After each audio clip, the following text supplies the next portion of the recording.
Eu sou advogado, mas tive uma longa carreira no serviço público, mais especificamente na aeronáutica. E me inscrevi muito recentemente na ordem, que foi bem interessante, porque você está aí na faixa de 50 anos e é considerado jovem, advogado jovem, por 3 anos. Então foi legal, porque durante algum tempo fui considerado jovem ainda. Bom, a nossa aula aqui vai ser relacionada a questões de contratações diretas, né? É um assunto interessante. Esse assunto, a gente vai tratar dele não disperso, não estanque. Eu vou trazer, antes da gente ingressar nesse assunto, um tema mais macro, que são as contratações públicas, né? Situar a contratação direta dentro desse contexto das contratações públicas, tá bom? Então, para a gente atingir o nosso objetivo hoje, a gente vai falar das contratações diretas em âmbito das contratações públicas, tá ok?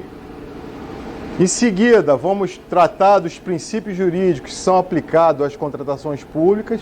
E em seguida, a gente vai ver os casos de contratação direta, que são as dispensas de licitação e a inexigibilidade dentro de um contexto de contratações públicas. Eu gosto de fazer esse enlace com o macro, justamente porque a coisa funciona de forma sistêmica, né? Se você seleciona mal, se você planeja mal ali numa fase inicial, toda a execução contratual, a entrega do produto final, fica comprometida, entendeu? Então vamos tentar passar para vocês essa visão mais sistêmica de como a contratação direta. Eu combinei com a Milena, a gente vai fazer aqui nossa palestra como se fosse uma aula, tá? Então não teremos um momento de debate. As dúvidas conforme forem surgindo, vocês, por favor, podem se manifestar, levantem o braço e façam uma pergunta numa boa, sugestões. Eu sempre gosto de conversar com os alunos porque é uma relação de troca, isso enriquece bastante a aula, eu aprendo muito com vocês. Tá ok? Então, começando aqui as contas sobre contratações diretas em ambiente de contratações públicas, eu gostaria de trazer aqui o que pensa a Organização da Cooperação e Desenvolvimento Econômico, conhecida OCDE, a respeito de contratações públicas. A partir desse comentário, desse conceito da OCDE, a gente pode começar a observar que o que a gente pratica no Brasil vai ao encontro do que a OCDE preconiza e vai ao encontro também do que a comunidade internacional preconiza. Muitas das vezes a gente pensa, poxa, a lei de licitações, a gente ouve, né? A lei de licitações nossa é um atraso, nossa lei de licitações só atravanca. Não é bem por aí. A gente segue a nossa lei, nosso arcabouço jurídico, segue de uma certa forma algumas boas práticas, algumas condutas que são realizadas internacionalmente, tá? Então, a contratação pública é o processo que vai identificar o que é necessário, lá no primeiro momento, né? O que eu preciso comprar, o que eu preciso contratar. Se isso segundo a OCDE. Determina quem é a melhor pessoa ou entidade para suprir. Então, na licitação, né, na nossa licitação, a gente vai selecionar a proposta mais vantajosa. E também deve garantir o necessário, se o que é requerido será entregue no local, será entregue com a qualidade que foi requisitada. Tá ok? Então, a gente pode observar que esse conceito, essa visão de um organismo internacional vai ao encontro daquilo que a gente pratica aqui no Brasil e que está, claro, no nosso ordenamento jurídico. Na busca pelo melhor preço, que ocorra de forma transparente e justa, tá? Então, aqui a gente começa a ter noção do que é tido como um processo de contratações públicas à luz do que o organismo internacional preconiza para os seus membros. O Brasil tem esse afã de ingressar na OCDE e que me parece bem interessante isso. Apesar de não ser hoje membro da OCDE, o Brasil participa de vários painéis na OCDE.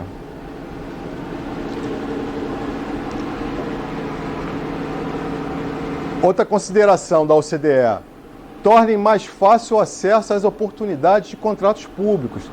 Então a gente observa que aqui no Brasil, quando a gente dá um tratamento, concede um tratamento diferenciado para o microempresário, a gente está dando oportunidade para que aqueles que estavam fora do mercado de contratações públicas possam alcançá-lo e, ao alcançando, tenham um tratamento diferenciado por causa da condição menos favorecida em relação às grandes empresas. Recorrer a concursos públicos, ou seja, a licitação, e limitar o recurso a exceções. O que vem a ser o recurso a exceções? São as contratações diretas.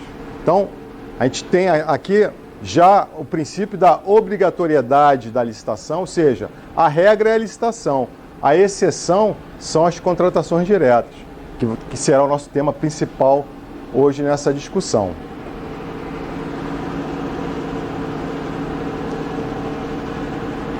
Licitação, como eu acabei de dizer, como método padrão, tá ok? A audição tá boa? Tá em bom tom aqui a fala?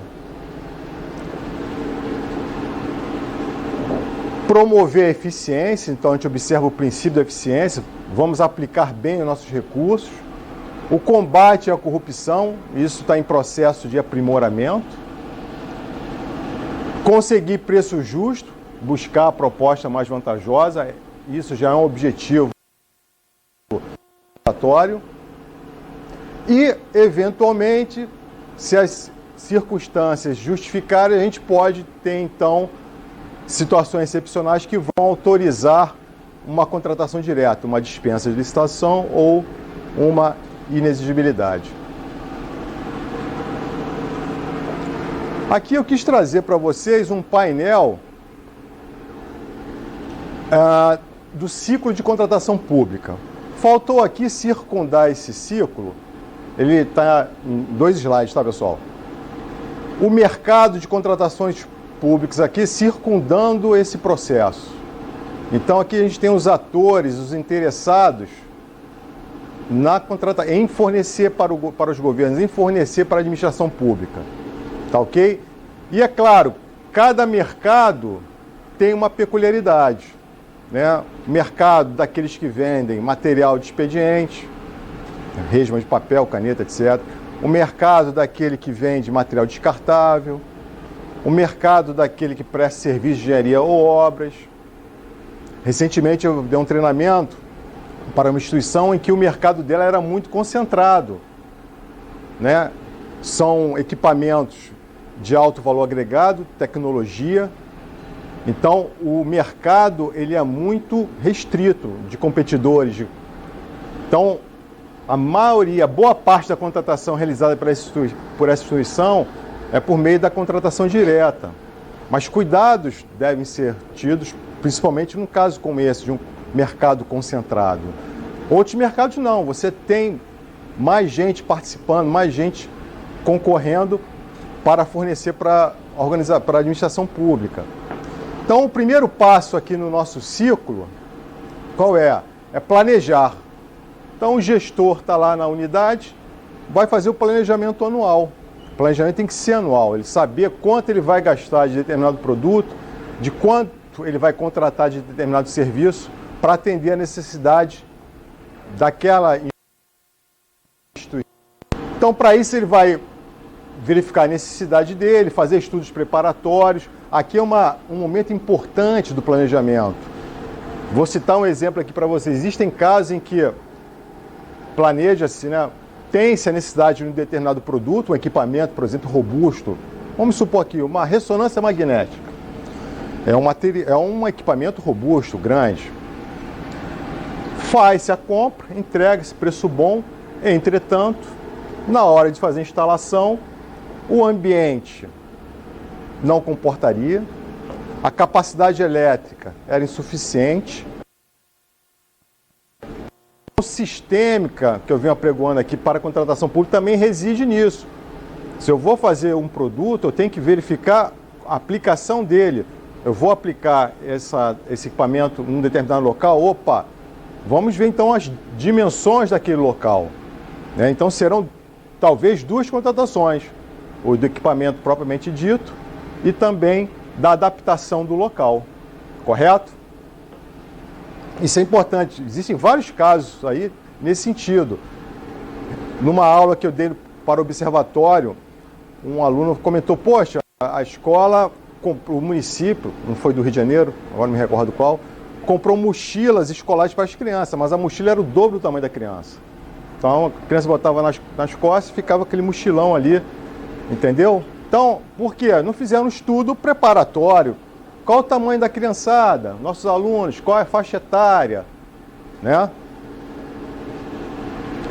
Publicação do edital, selecionar, julgar aquela proposta mais vantajosa, se aquele que está interessado tem a capacitação técnica exigida para prestar o serviço ou entregar o material. Em seguida, aí sim, selecionado, definido quem é o ganhador, celebrar o contrato com ele, correto? Então, toda essa etapa, cada etapa aqui é muito importante. Você planeja mal, compra mal. Se você seleciona mal, o serviço será mal entregue e mal executado. Se você aqui deixa de pedir uma garantia contratual... Tá. Se você deixa de exigir uma garantia contratual, você acaba perdendo justamente aquele de entregar o que ele se comprometeu, falou.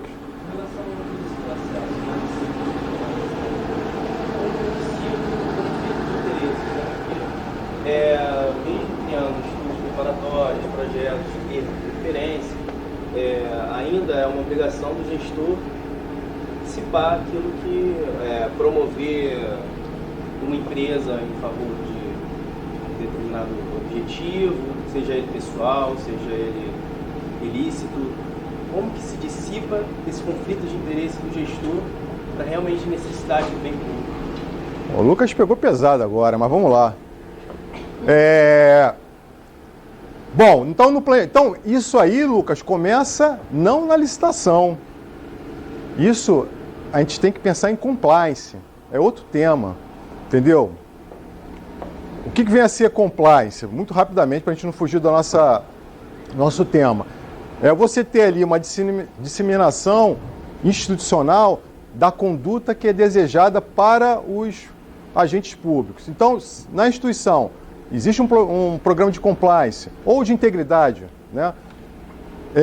Definindo quais são as regras de conflito de interesse, quais são as condutas que são esperadas, as positivas que são esperadas dos agentes, quais são aquelas que são proibidas, disseminada essa cultura, né, treinada essa cultura, você começa a mitigar esse problema. Não quer dizer que não vai ter. A lei prevê que aquele, por exemplo, falando em conflito de interesse, aquele que faz o projeto básico, ele não pode participar da licitação como vendedor daquele produto, entendeu? Então, se você tem um trabalho bom aqui na tua instituição como toda, aí não aqui, mas aqui, demonstrando para os agentes públicos que eles têm que cumprir as regras, e uma das regras é evitar conflito de interesse. Opa, se meu pai é fornecedor e eu sou um agente aqui de licitação, eu falo, pai, não participa aqui, ou eu peço para ir para uma outra área da instituição. Entende? Então, aqui, evitar problemas de corrupção, de conflito de interesse, depende da pessoa, né, da ética adotada pela pessoa, da moral da pessoa, do agente público, e também de um trabalho institucional, que é o chamado atualmente compliance ou programa de integridade, que vai trabalhar isso nos corações e na cultura da empresa e da instituição. Entendeu? Então, existem formas de prevenção, sim. Para que a técnica não seja muito larga, né? Exatamente. A gente vai ver isso aqui. Você, às vezes, pode fazer uma especificação direcionando.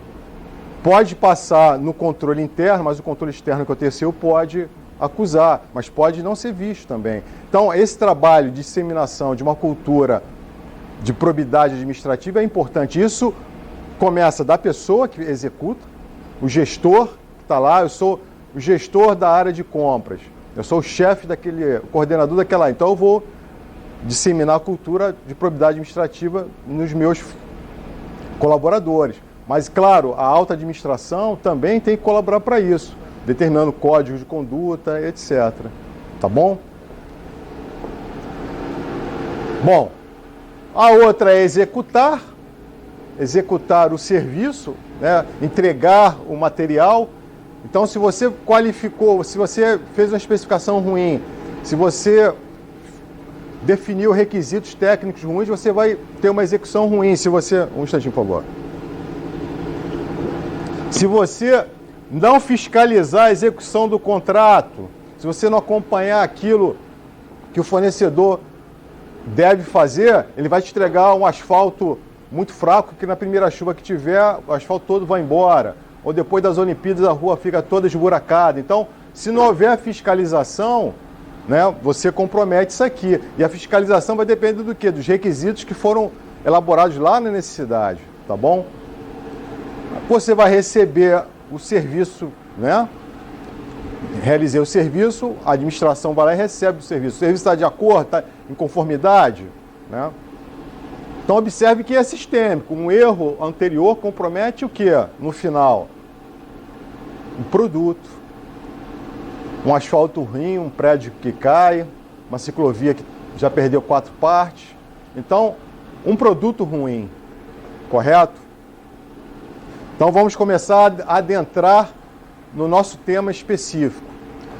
A contratação direta, ela vai residir nessa meu apanhado de contratações públicas, nessas 3 fases aqui, mais especificamente aqui, no planejamento e na seleção. É claro, por que eu estou dizendo isso? Porque a licitação ou a contratação direta são as formas pelas quais o administrador tem para contratar.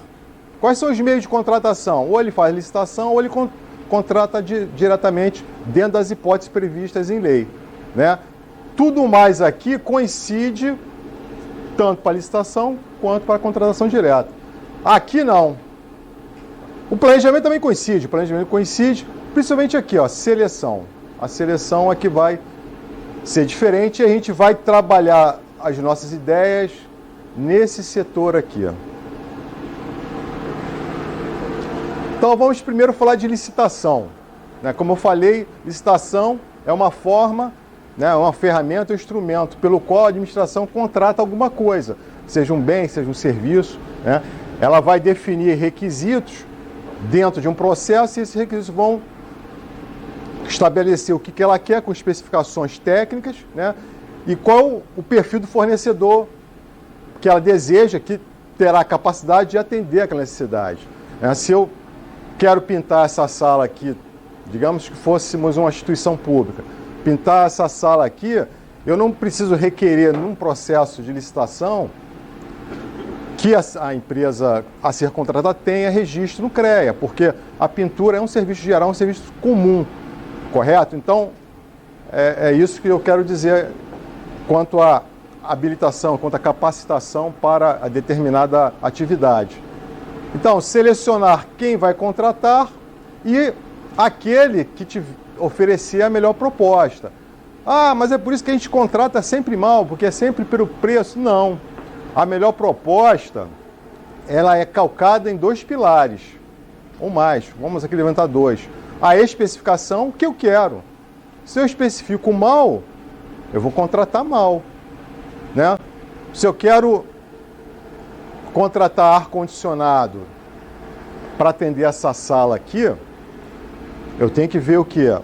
A área da sala, eu tenho que ver a quantidade de pessoas que usam, o máximo de ocupação da sala, da lotação da sala, e a proximidade do mar. É próximo? É. Então eu vou comprar um ar-condicionado de tantos BTUs e que tenha serpentina de cobre, porque a serpentina de cobre ela é mais resistente aos efeitos da maresia. Entretanto, se eu não dimensiono essas variáveis e parto para uma compra, eu posso comprar com uma potência de BTU menor, né? E um ar-condicionado com serpentina de alumínio vai ter uma degradação mais rápida. Então é importante isso. Então, dentro daquela especificação existe uma gama de preços, uma gama de fornecedores que vão oferecer o melhor preço. Então, a proposta mais vantajosa trabalha com esses dois pilares, especificação e preço. A nossa lei de licitação, toda vez que eu falar aqui, salvo exceções, em artigos de lei, eu estou me referindo à lei 8666, de 93, que é a lei de licitações, tá bom, pessoal? Que em alguns momentos eu não coloco a lei, só faço o artigo, mas é o artigo da lei 8666. Era específico. Então, a seleção da proposta mais vantajosa será processada e julgada conforme princípios que veremos mais à frente. Tá ok? Aqui não tem nenhum reloginho para dar uma cola, né? Não tem. Bom, agora vamos falar de contratação direta. A licitação é a forma de seleção de um fornecedor e sua proposta mais vantajosa. E a contratação direta é uma outra forma de contratação, só que mediante atendimento de certos requisitos. A licitação é a regra. Então, eu quero adquirir, licitação é a regra. No entanto, a lei apresenta exceções a essa regra, né? Então, nessas exceções que a gente vai trabalhar aqui hoje, questões sobre contratação direta. Isso tudo começa lá no artigo 37, inciso 21 da Constituição. Então, esse assunto está tabulado lá, dizendo o seguinte, que ressalvados os casos especificados na legislação, obras, serviços, compras serão contratados mediante processo licitatório.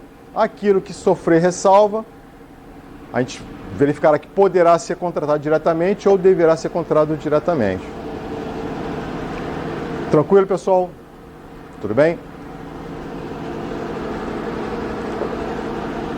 Existem hipóteses em que a licitação formal seria impossível, ou ela, sendo realizada, ela frustraria a função estatal. Por exemplo,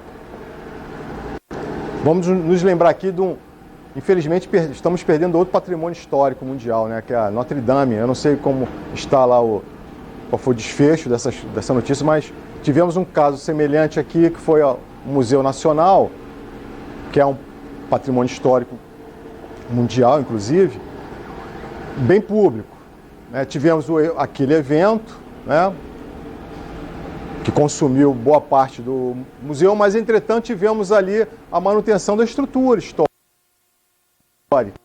Tivemos a estrutura histórica do museu. Eu estou aqui pegando um gancho, não sei se foi delineado dessa forma, estou pegando só a ideia, um incêndio, patrimônio histórico, e as estruturas históricas foram mantidas. Há tempo de se fazer uma licitação para escorar, né? Escorar aquela estrutura. Eu não posso perder aquela estrutura. E a perícia já falou, tem que escorar a estrutura. E tem que escorar a estrutura, engenharia, aí é aquela comunicação, engenharia administrador. Realizar isso, eu posso... tem que escorar essas estruturas imediatamente, senão também perderemos as estruturas do prédio. Há tempo de fazer licitação? Não há, porque uma licitação dessa magnitude demora 30 dias. Então vamos partir para o quê? Uma contratação direta. Porque, como diz aqui o Marçal, se não me engano, se você for processar uma licitação, você fica com o interesse público frustrado. Já perdeu com, né, boa parte do patrimônio no incêndio.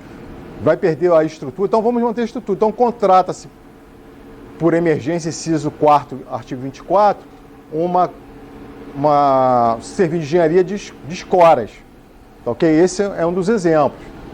Porque havia perigo de se perder, né, uma parte interessante do patrimônio. O procedimento licitatório normal conduziria ao sacrifício, como eu falei. Se faz a licitação, não há tempo suficiente para se manter o que restou daquela estrutura. Então, nesses casos, a administração fica autorizada, né? Fica autorizada a administração a fazer a contratação direta. Então, é importante a gente observar aqui nesse verbo de ação, autorizar a administração, a gente pode falar sobre discricionariedade. Então, a administração, diante de determinado fato, ela vai avaliar a oportunidade de conveniência de se fazer a licitação ou não. Né? Diante dos fatos, ela constatou que seria prejudicial fazer a licitação, porque se ela faz a licitação, não haveria tempo e tudo viria à ruína. Tá ok?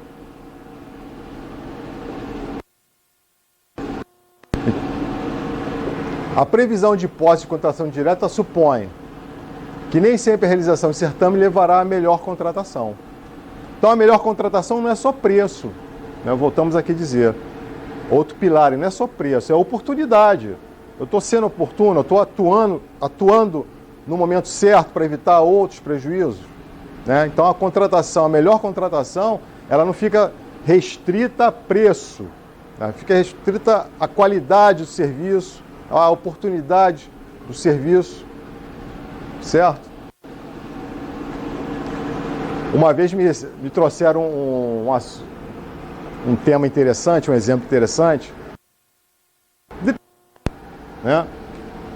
Com infestação de escorpiões.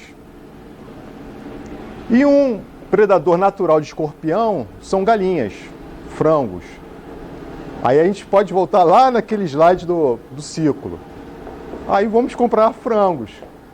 Tantos frangos tantos frangos. Aí chega o caminhão de frango, tudo congelado. Não especificaram adequadamente. Isso não é lenda não, isso é realidade. Não especificaram corretamente que iriam frangos, né, vivos, né?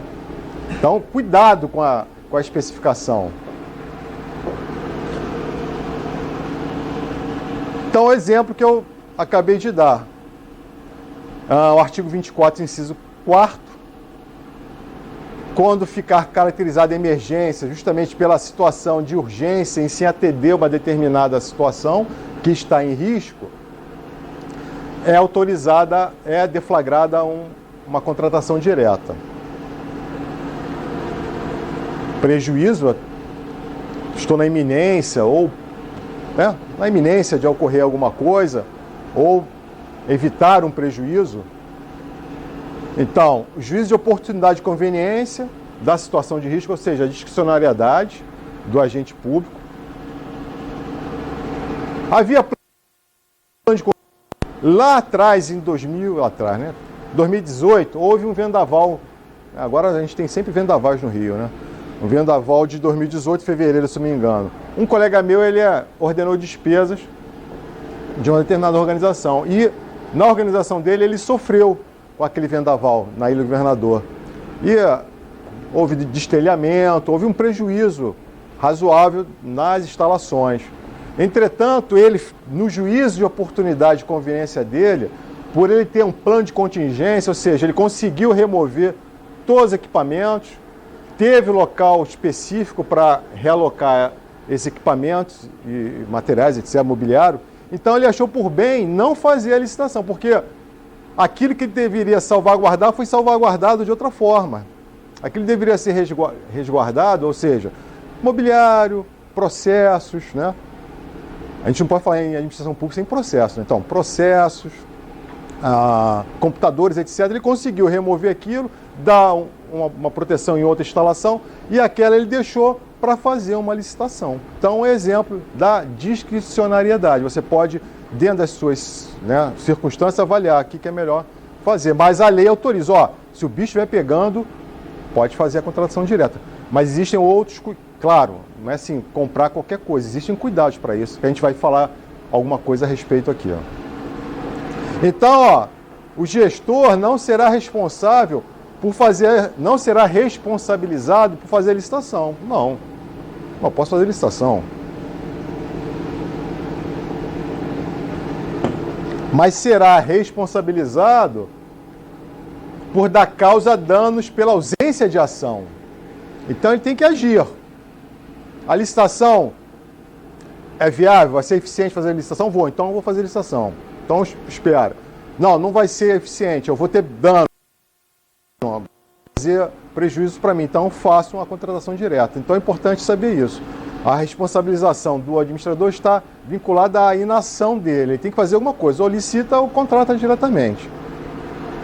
Quem tiver dúvida, levanta aí no momento oportuno, tá? Pode fazer a pergunta quando quiser.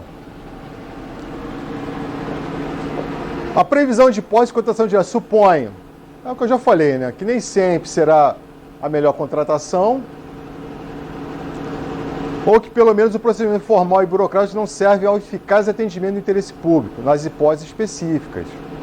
Existem outras hipóteses que nós traremos aqui, por exemplo, licitação deserta, contratação de remanescente, tá? Isso oportunamente a gente fala. Então já ficou claro, né? Que a contratação direta, ela é realizada quando uma licitação eventualmente não traria os efeitos desejados, não traria a contratação mais adequada para a administração. Tranquilo? Mas também a gente pode, a esse conceito do Rony Lopes, agregar mais duas ideias. Também em razão de inviabilidade da competição. A gente está dizendo aqui que a contratação direta, ela deve ser realizada quando a licitação não trouxer uma contratação que atenda às nossas necessidades, por diversos motivos, né? Mas também existe um outro fator, que é o que? A inviabilidade de competição. Quando você não tem um mercado competitivo, você tem aquele mercado concentrado, é inviável competir por exclusividade no fornecimento, pela singularidade do serviço que será contratado, hipóteses que veremos mais à frente. Então, além disso tudo que eu falei, existem mais duas ideias, que são essas, né? Em razão da inviabilidade da competição, que enseja o quê? Uma escolha administrativa obriga a administração a realizar a contratação direta, né? Então é mais uma. Fala, Lucas. Eu acho que eu vou dar o microfone para vocês aí da plateia. Tá todo mundo escutando o Lucas aí? O Lucas falou que quem mais participar da aula vai ganhar um prêmio depois do observatório. Não sei qual é, hein? Vai lá, Lucas. Vai passando depois pergunta... aí. Alô? Vai em razão da contratação por singularidade do produto, né? Alô? Volte e meia com eventos do poder público, sediando grandes apresentações, grandes shows, contratam artistas, né? Justamente pela contratação direta, alegando essa singularidade. E aí, né, quais são os critérios que o gestor deve ter para praticar essa contratação direta com o maior nível de razoabilidade possível? Ok. Eu te pedi só uma gentileza, vamos esperar 60 slides mais ou menos, que eu vou chegar aí. Beleza? Dá tempo a ansiedade? Dá para segurar a ansiedade? Então, beleza. Aí, daqui a 60 slides, a gente chega aí. Beleza? Ó, então a contratação direta é a regra. Mas há hipóteses legais em que a contratação é autorizada, né? Isso a gente já falou bastante. Em que existe a possibilidade de competição entre os concorrentes, né? Que são os casos de dispensa de licitação. Eu posso fazer a licitação, mas a lei me permite, me concede hipótese que eu posso fazer contratação direta. Vamos ver isso especificadamente. E também quando há impossibilidade de competição, aí a lei autoriza o quê? Concede o quê? A faculdade de se fazer uma inexigibilidade de licitação. Show?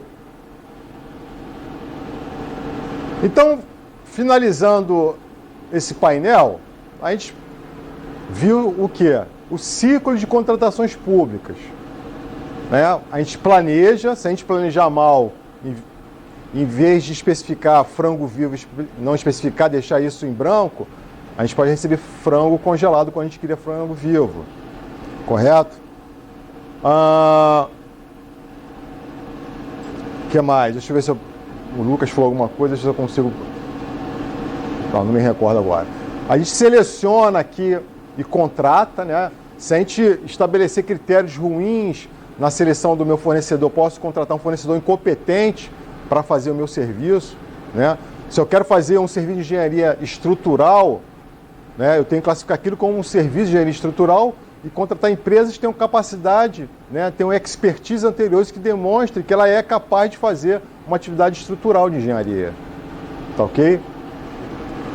A execução, eu vou acompanhar se aquilo que eu planejei, se aquilo que eu pedi está sendo executado em conformidade. Do contrário, eu vou, opa, não está legal, vamos refazer. Né? Então, acho que Hein, Lucas, você falou aqui sobre o planejamento, sobre a questão do conflito de interesse. Um aspecto importante também é aqui, ó, na execução. A prefeitura fiscalizar, a administração pública fiscalizar o que está sendo realizado, se está sendo realizado em conformidade com o que ele pediu, né? Receber, às vezes a gente conversando sobre isso dá um certo marasmo, um desânimo, mas existem instrumentos, pessoal, o Observatório Social, eu acho que ele tem essa pegada interessante, esse relevo justamente por isso, é mais um órgão a provocar atitudes positivas da administração pública, né? Então, por vezes o tal do superfaturamento, você paga alguma coisa que você não recebeu. Isso é importante. Está vendo como é sistêmico? Se você paga aqui, se o gestor público paga aquilo que ele não recebeu, ele está cometendo superfaturamento. É prejuízo para a administração e prejuízo para os contribuintes. Bom, vamos falar agora de princípios, e princípios são importantes porque eles vão nos ajudar a interpretar as regras, interpretar as leis. Então eu trouxe aqui o conceito de normas jurídicas, que são imperativas, podem ser ajuizadas questões na via judicial e têm eficácia jurídica.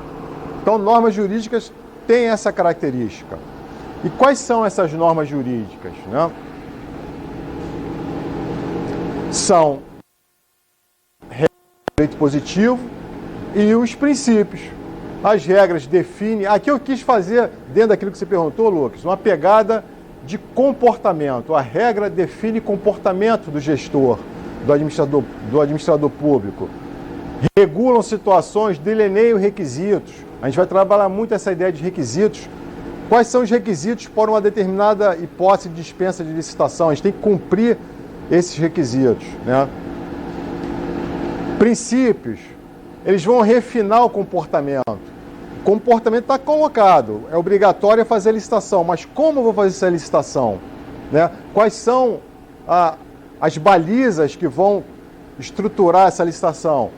Elas estão aqui refinadas pelos princípios, que modulam a interpretação da lei, que preenchem lacunas. Vamos exemplificar aqui. Então, a regra constitucional diz que as obras deverão ser contratadas com licitação, mediante licitação. Então, é a regra. Comportamento, realizar licitações.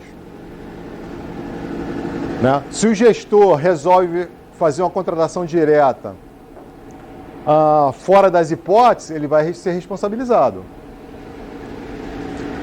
Aí vem o princípio da impessoalidade para dar uma refinada, para dar uma modulada no que a regra aqui em cima queria dizer. Então, licitar no interesse público, hein, Lucas? E licitar sem conflito de interesses.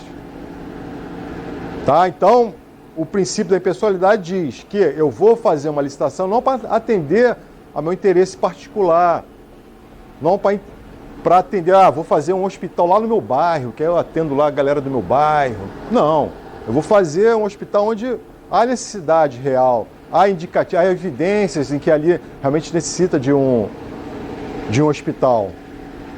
Tá? Então, eu sou obrigado a licitar, mas vou licitar o quê? Como? Correto? Simplesmente o quê, né? Outra regra.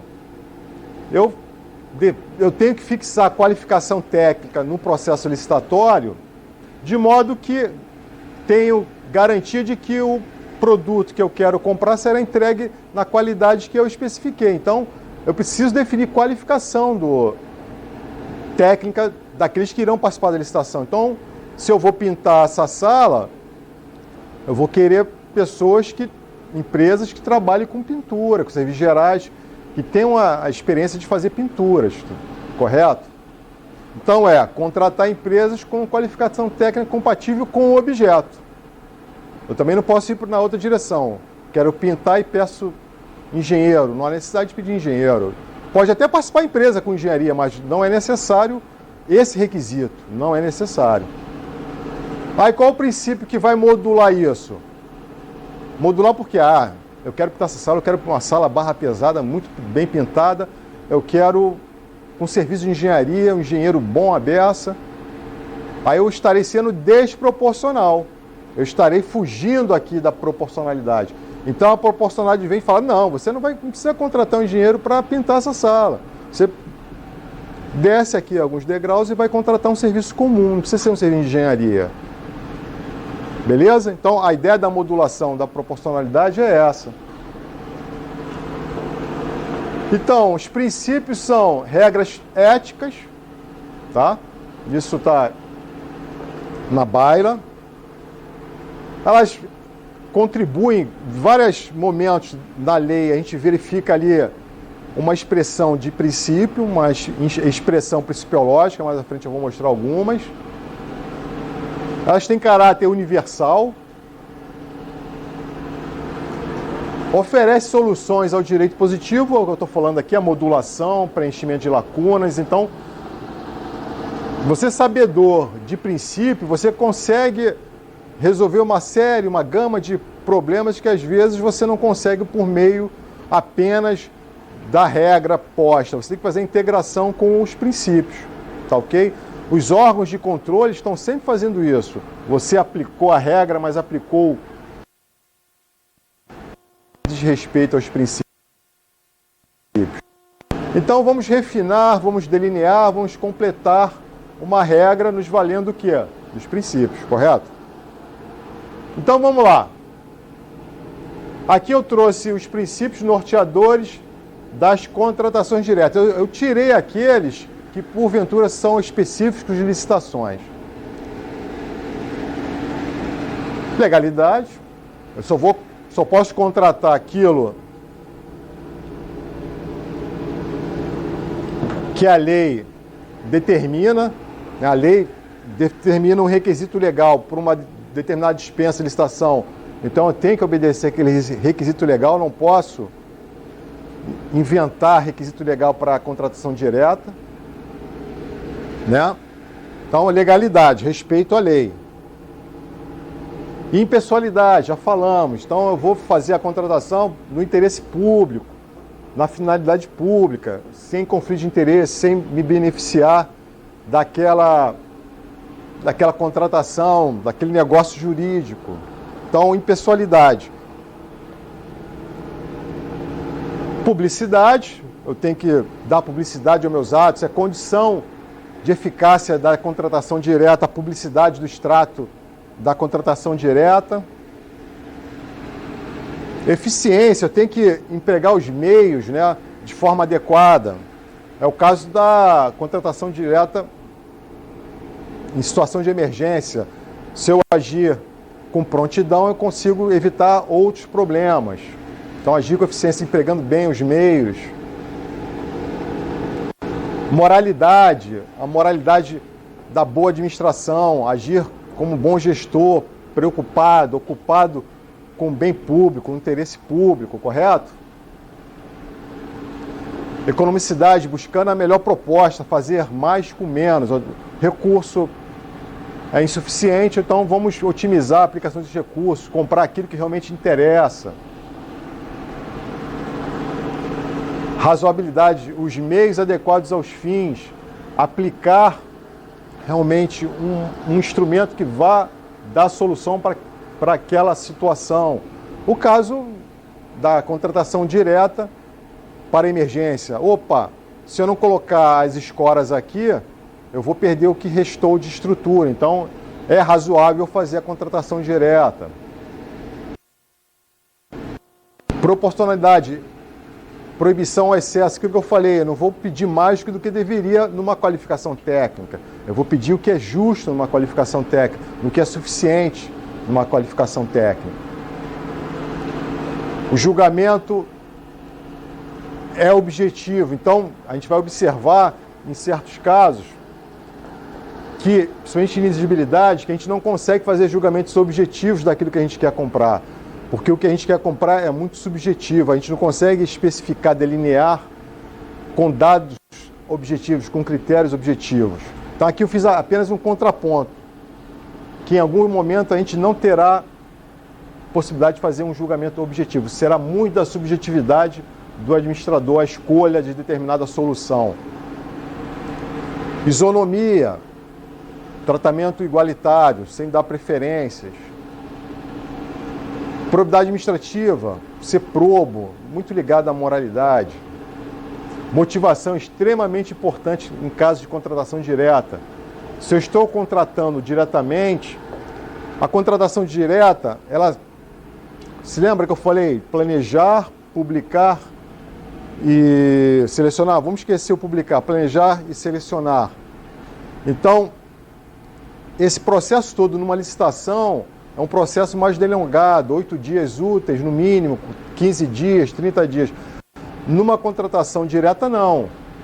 Ele é mais ligeiro. Então, a gente pode dizer que esse processo é uma licitação mais simplificada, né? É um processo, uma licitação mais simplificada, ele exige mais empenho do administrador para justificar aquela contratação, né?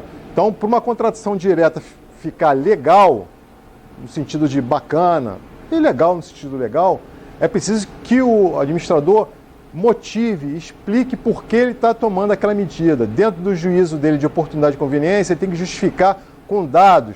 Vamos lá. A escora da estrutura, conforme laudo técnico, exarado pela equipe de engenharia civil dessa instituição, foi constatado, página tal, foi constatado que as escoras não suportam mais, as estruturas não suportam,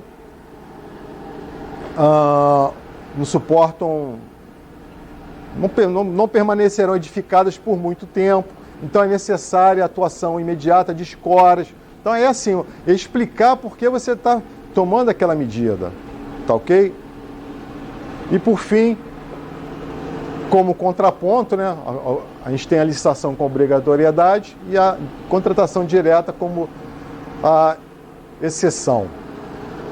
Então aqui eu estou dizendo o seguinte, ó, pessoal, a contratação direta ela fica sustentada pelos princípios. Tá lá, fiz uma contratação direta, observei a eficiência, melhor contratação, melhor preço, os meios adequados ao fins, não atuei com conflito de interesse, dentro dos requisitos legais, a proposta é a melhor, é uma proposta vantajosa, é uma proposta... Tem casos em que, como eu falei, inviabilidade de licitação, de competição, você não tem mercado para aquele produto, só uma empresa tem. Como é que você vai fazer para aferir o preço dela? Se está com sobrepreço ou não? Se está um preço de mercado ou não? Você vai ter que pedir para que ela apresente o preço que ela pratica no mercado de uma forma geral. Entendeu? Então, é uma das poucas medidas que você tem no caso desse, e acontece. Impessoalidade, eu vou contratar dentro da... Diferentemente, claro, material de expediente, tenho diversos fornecedores, né? Então, aqui a contratação direta está sustentada. Óbvio, vamos considerar todos os princípios aqui nessa estrutura. Entretanto, razoabilidade ficou esmaecida. A moralidade também. O pai lá aquele que fez o projeto base está participando da licitação. A impessoalidade começa a ficar esmaecida. Então, a contratação direta ela vai ruir. Ela fica sem amparo. Vamos dizer, o gestor vai começar a dormir mal, né? Então, uma vez eu escutei isso na rádio e é verdade. Você quer dormir mal ou quer dormir bem? Um professor me falou isso uma vez, você quer dormir mal ou bem? O que te incomoda na hora de vai dormir? O que me incomoda na hora que eu vou dormir são esses 5 itens. Tá bom, eu vou trabalhar em cima. Um bom bizu para aqueles que querem, Fala para o chefe, o que te incomoda? São 5 itens, tá? Então eu vou trabalhar nesses 5 itens. Tá bom? É o mesmo pensamento. Nessa condição aqui, sono leve, tranquilo. Esse aqui, pesadelo. Tá ok? Então vamos lá. Então a jurisprudência, sobre princípios. E o TCU, apesar de termos aqui talvez agentes do Estado, do município, mas o TCU é uma referência porque o volume de processo é tamanho e eles desenvolvem uma jurisprudência bem interessante. E serve também de apoio para os demais entes da federação, tá? Vale a pena. Então, vamos lá. Aqui a suspeita, né? A suspeita não foi já a decisão, então há direcionamento que contraria o quê? Os princípios constitucionais da legalidade, impessoalidade e moralidade. Ou seja, impessoalidade, moralidade e um outro. Aí a contratação direta veio abaixo. Aí o que acontece com esse gestor aqui?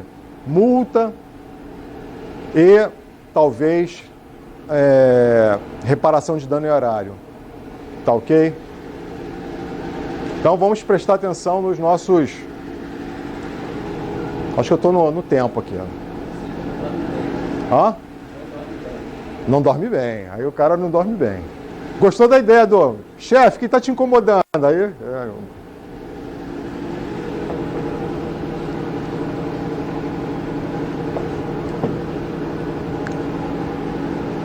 Então aqui, ó, nós temos 35 hipóteses de dispensa de licitação, tá?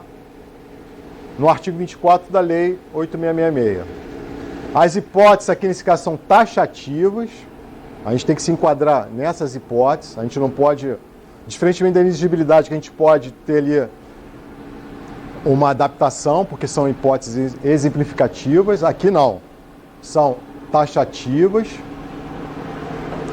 onde é possível a realização de licitação, então os casos de dispensa pressupõem um ambiente de competição, ok? E a gente vai fazer a abordagem quanto ao tipo legal, requisitos de legalidade e outros aspectos, tá bom? Então a gente vai falar sobre 4 itens, de 4 hipóteses de dispensa de licitação e 3 de inexigibilidade, tá bom, pessoal? Então o primeiro caso é aquele relacionado a despesas de pequeno valor. A lei lá no inciso 1º e inciso 2º, ela define um teto, um limite para despesas de pequeno valor.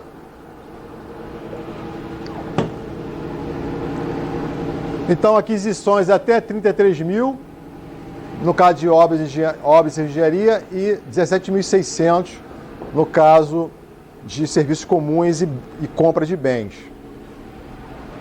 A regra, como diz o Arnaldo, é clara. Não é clara? Né? Mas será que a gente pode inserir, adicionar alguns ingredientes? Sim. A gente tem que fazer a leitura desse artigo aqui com refinamento de princípios. Vamos ver quais são os princípios? Opa!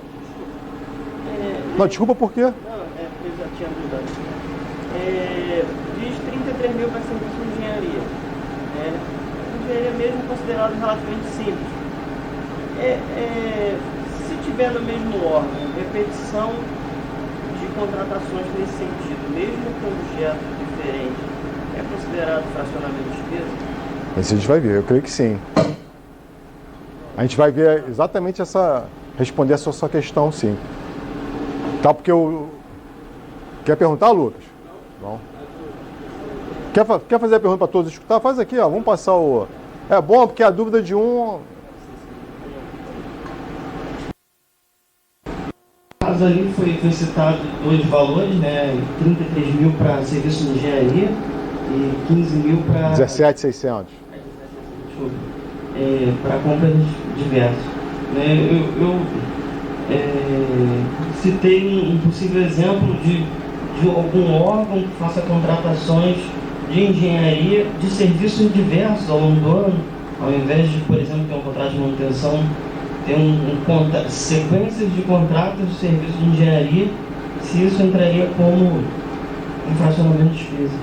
Tá. Então, nessa pergunta que você está me fazendo, existem algumas Algumas considerações a ser realizadas. Como é que é o seu nome? Paulo César.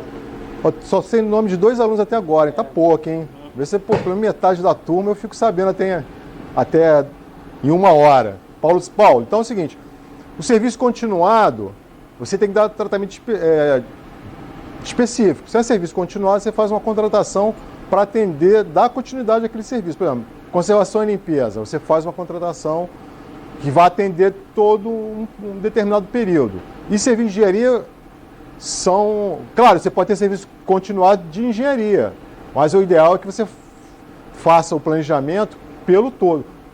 É exatamente isso, pela falta de planejamento. Vamos... Ó, me lembra, quando chegar nesse tema, é a mesma coisa do Lucas. Estou devendo para o Lucas, estou devendo para o Paulo, só para a gente não perder o fio da meada. Então, vamos lá. Então, já começa respondendo aqui, Paulo, anualidade. Então, o princípio da anualidade, ele vai reger a administração pública no que tange a programação de suas licitações. Quem é da esfera federal sabe que existe uma instituição normativa editada 001 de 2019, que trata justamente do Programa Anual de Contratações. Então, a contratação pública, ela tem que ser planejada no espectro de 1 ano, né? Então, eu vou iniciar o exercício, a minha programação de 2020, em algum momento em 2019, eu devo começar a fazê-la, né? De modo que eu tenha os orçamentos, os quantitativos para cada natureza de despesa, tá ok? Então, se eu vou, ano que vem, se eu vou consumir 1 milhão de lápis, eu tenho que precificar, orçar 1 milhão de lápis. Se eu tenho serviço de conservação e limpeza a contratar, então, agora eu já tenho que começar a pensar no escopo desse contrato. Então, sempre pensando nisso. Anualidade. Então, a anualidade pressupõe o quê? Antecipação. Eu tenho que me planejar num tempo suficiente, de modo que, ingressando no exercício financeiro, eu consiga planejar oportunamente, executar oportunamente as minhas licitações ou as minhas contratações diretas. As contratações diretas também vão ingressar no pacote do planejamento. Então, voltando, então a gente está pensando em despesas de pequeno valor, até 33 mil e até 17.600, correto? Então, primeiro ensinamento, vamos fazer o planejamento anual para evitar-se fracionamento. O que é fracionamento?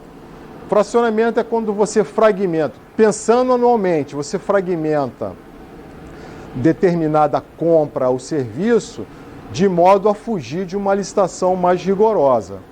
Por exemplo, se você tem no seu orçamento anual despesas para material de expediente, na soma, não sei se vou me lembrar, mas digamos, R$1 milhão, você deverá... O material de expediente, por ser bem, será adquirido por pregão. Deixa eu pegar em todo caso está valendo. Vou manter essa linha. Então, eu tenho ali uma despesa anual prevista para lápis de R$1 milhão. Certo? Então, R$1 milhão é para concorrência ao pregão. Se eu fracionar essas despesas, vou melhorar um pouco o exemplo, desculpa, pessoal. 180 mil a despesa, né? 180 mil. Pregão ou tomada de preços.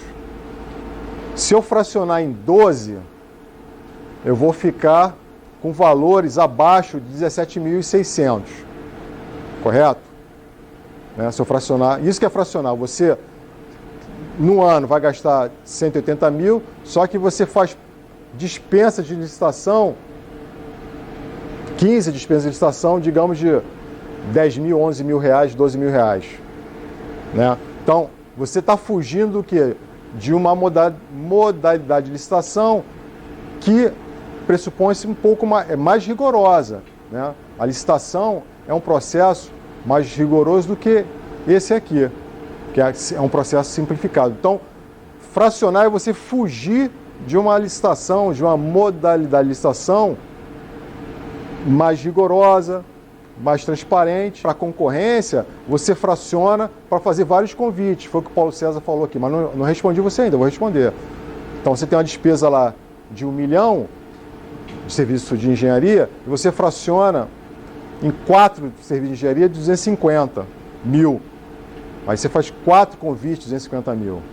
Aí o convite tem um rigor formal menor do que o rigor da concorrência. A concorrência tem mais prazo, tem outras formalidades que o convite não tem. O convite é mais dinâmico. Então, não é adequado fazer esse fracionamento. Então, é uma preocupação. Por que você está fazendo fracionamento? Fracionamento é uma violação grave dos princípios da administração. Tá bom? É o princípio da anualidade, o princípio da moralidade, o princípio da legalidade. Tá ok? Beleza, fracionamento, pessoal? Então, é você fracionar, fragmentar aquilo que seria da monta de uma licitação mais rigorosa para uma licitação menos rigorosa ou para uma dispensa de licitação. Tá bom? Então, é o que eu falei aqui, está no artigo 23, parágrafo 5º, tá? Essa regra, ou seja, o princípio informando o direito positivo. Eu deixei com a Milena um PDF da aula, tá? Da aula toda. Agora vamos ver o fracionamento na perspectiva da dispensa. Então, o que fala lá? Você não pode fazer dispensa de licitação para obra e serviço da mesma natureza e no mesmo local, que possa ser conjunto e concomitantemente feitos. Então, o que seria isso? Vou fazer um serviço de engenharia aqui, né?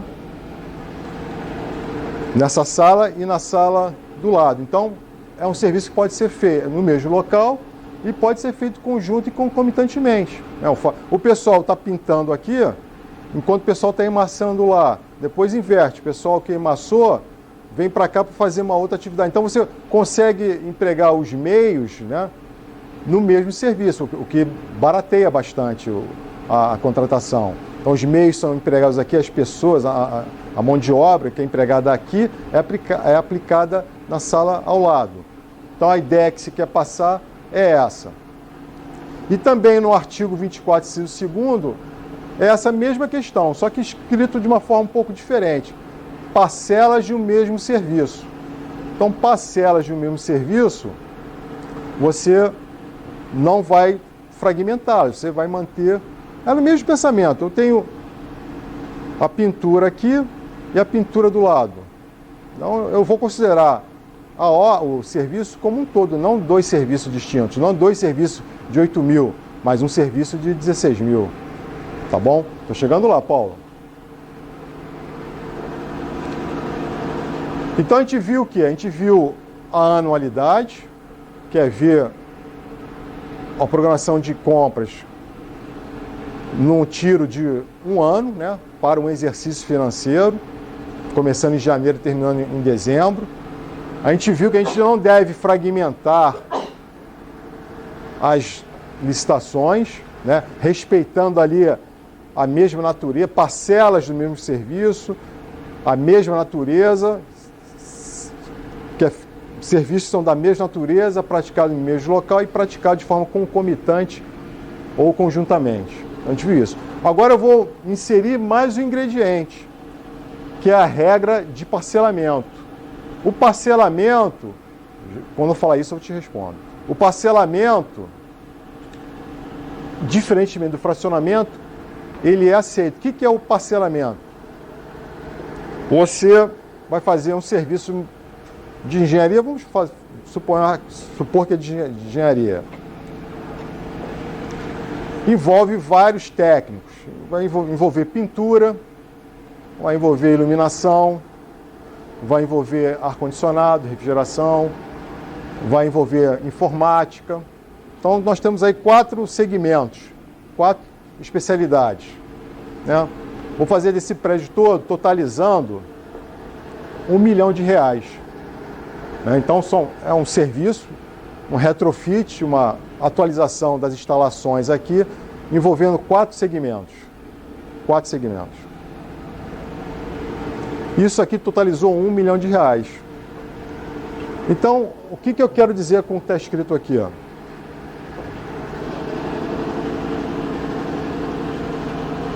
Vou fazer as perguntas. É tecnicamente viável eu parcelar isso aqui? Ó? Vou parcelar a pintura, vou fazer um contrato de pintura, um de elétrica, um de telemática. É telemática? Se fala? Acho que é telemática, né? Ou de informática. E um de refrigeração. É economicamente viável?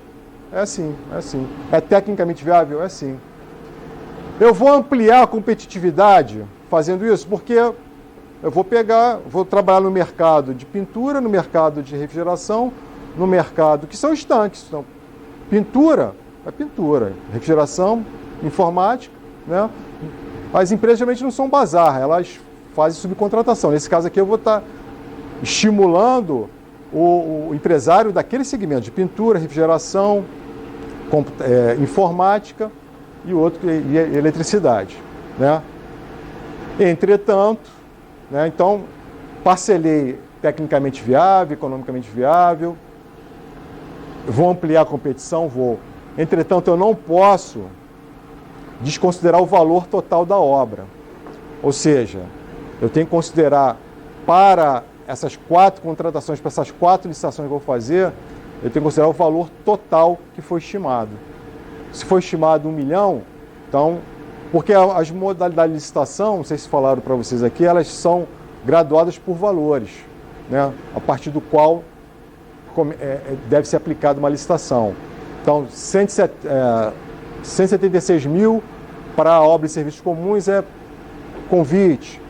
Aí, em outro patamar, tomar de preço, e no patamar superior,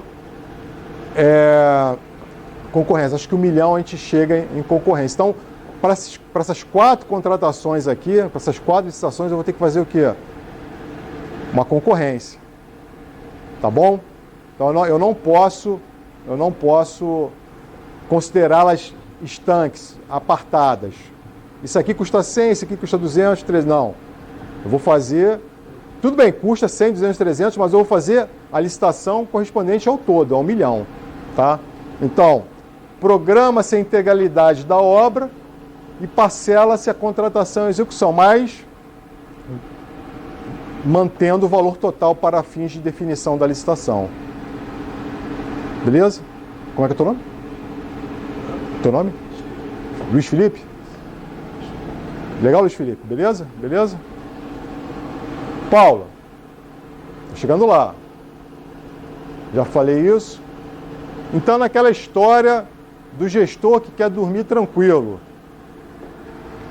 sem considerações, sem, como é que eu poderia dizer? Valendo-se de uma boa prática, valendo-se de um consolidado de boas práticas. Então, você tem ali o princípio da anualidade. Eu sei que eu tenho que fazer minha programação para 1 ano. A vedação ao fracionamento. Eu não posso fracionar se os serviços são da mesma natureza, se os serviços da mesma natureza são realizados no mesmo local, e podem ser conjunto e concomitantemente executados. E também eu devo respeitar o todo planejado. Aquela questão regra do parcelamento. Eu vejo o todo, mas posso parcelar para ter ganho de competitividade, para ter principalmente ganho de competitividade, né? Principalmente ganho de competitividade. Sem perder a economia de escala, é claro. Respondendo à pergunta do Paulo César. Paulo, civil engenharia da mesma natureza, digamos, civil engenharia na área da engenharia mecânica, grandes sistemas de refrigeração, de ar-condicionado. Eu, particularmente, da mesma natureza, feitos no mesma natureza, pressupõe que é serviço de engenharia de manutenção de ar-condicionado de grande porte. Eu consideraria o todo daquele ano. Então, se o todo daquele ano chega a R$1 milhão, usar a licitação preconizada. Eu orientaria o gestor a não fracionar diversos convites. Entendeu?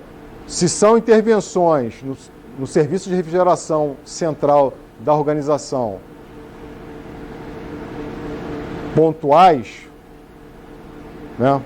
Pontuais, em que pese ser pontuais, eu acho que vale a pena você ver o todo do que é programado para esse tipo de serviço. Isso aqui numa regra traduzida numa boa prática, para se evitar discussões depois sobre a legalidade ou não da contratação direta. É claro que, eventualmente, você tem uma situação em que você pode justificar uma licitação, né, que fuja do todo, eventualmente. Mas acho que, como uma regra do bom sono, é isso. Serviço de engenharia, para aquele período, que emprega a técnica de engenharia mecânica, que totalizou R$1 milhão, vamos manter a licitação compatível. Serviço de engenharia da técnica civil, vamos manter o padrão da modalidade no quanto foi programada para aquele ano. Mas eu volto a ressalvar que, eventualmente, você pode vir com uma modalidade inferior, né? E aí vem aquele princípio da motivação, motivar. É um serviço que não estava previsto, é uma situação excepcional, tá? Mas como garantia do bom sono, é isso. Tudo aquilo que é programado, programar conforme a natureza da despesa. Serviço de engenharia civil, serviço de engenharia mecânica, serviços gerais, material de expediente. Então, tudo aquilo que se enquadra com material de expediente na mesma cesta, tá bom? Aí, por isso que eu falo aqui, ó, boas práticas. Tudo aquilo no ano, né, relembrando, ó, a gente pegou aqui, ó, 3 estruturas, né? A anualidade, a vedação, fracionamento e o parcelamento. Então, diante desses ingredientes, a gente pode chegar a essa receita aqui, da boa prática do bom sono. Compras de bens de mesma natureza a menor de 17.600, ok, dispensa. Se durante o ano, material descartável, considerando que todo mundo tem sua canequinha agora, vai ficar em R$3.000, dispensa a licitação. Botar lá meu planejamento anual, vou gastar R$3.000 com material descartável. Gestor, você pode fazer dispensa de licitação, se quiser. Se quiser, pode fazer licitação, pregão. Tem a opção da consulta eletrônica que agiliza.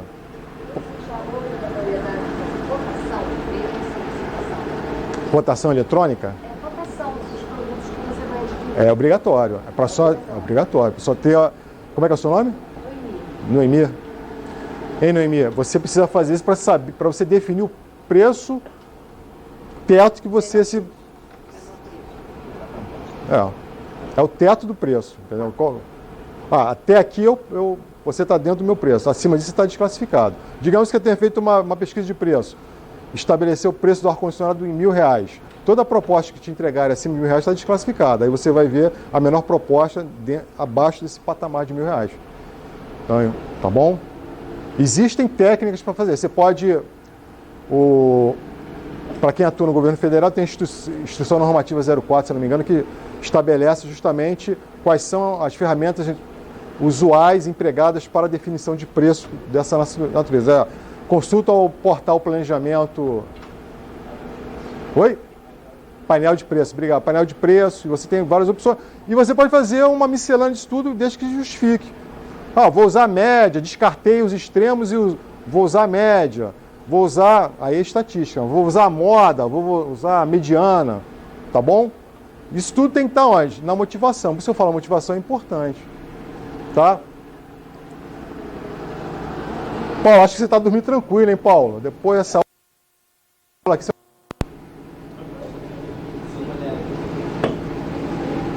Ó, então, serviço comum, mesma coisa. Se as pinturas que eu for fazer durante o ano ficarem abaixo de 17.600, eu posso optar por dispensa. Entendeu? Então eu vou fazer uma pintura aqui, lá no 7º andar, no 15º, e todas elas somam 35 mil. Se eu fizer 5 dispensas de 7 mil, eu vou dormir mal. Prepara para dormir mal. Entendeu? Aqui, o caso do Paulo. Por isso que eu botei esmaecido aqui, Paulo.